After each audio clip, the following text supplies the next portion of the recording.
may binisita ulit tayong coffee shop dito sa Quezon City.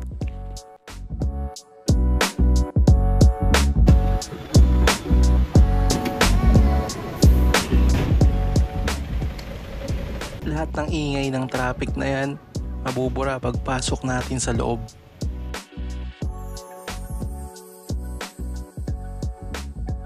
Para sa mga coffee lover na naghahanap ng good coffee spot to unwind and enjoy a great cup of coffee, tara, explore natin itong coffee shop na hindi lang nagsaserve ng masarap na kape.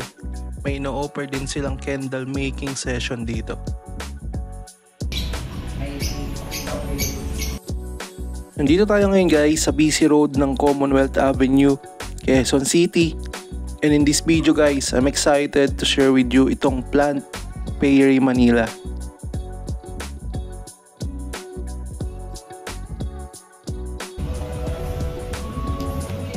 Exceptional yung relaxing vibe dito. Pagpasok mo pa lang sa loob, sasalubong sa'yo mga halaman, huni ng lovebirds at payapang pakiramdam. Nasa harap man ito ng busy road pero para kang pumasok sa isang garden. Ito yung coffee shop na para sa akin ideal to mend your broken heart. Yung vibes kasi dito guys, very therapeutic. And yung owner mismo nag-offer ng pre-counseling. O diba, the best. Candle making session is also one of their best offerings. You can choose any scent from their vast collection. And syempre guys, aside sa candle making at therapeutic vibes dito, sobrang worth it din ng mga coffee offerings nila.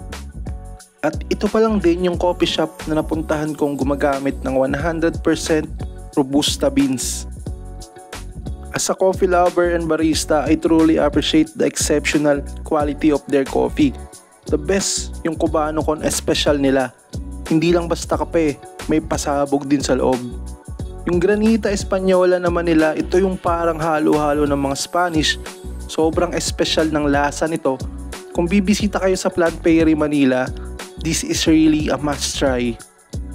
Hindi yun ice cream pero parang ice cream ang texture niya. So soft, not so sweet, pero ang creamy at nandun pa rin yung lasa ng kape. Ang sarap, promise. Isa pa sa mga winner na natikman ko dito ay ang kanilang Sea Fairy Latte, Tiramisu Latte, and Coconut Strawberry. Yung mga pasta naman nila dito guys ay sobrang budget friendly. Madami yung serving and syempre, masarap. May ham and tuna Alfredo pasta sila dito at char siu na talaga namang mabubusog ka na, masasatisfy pa yung cravings mo. By the way guys, nag-commute lang ako papunta dito. Pwede kayong sumakay from Manila, any bus going to Fairview, or from SM North pwede kayong sumakay ng jeep going to Litex, then abang lang ng bus going to Fairview.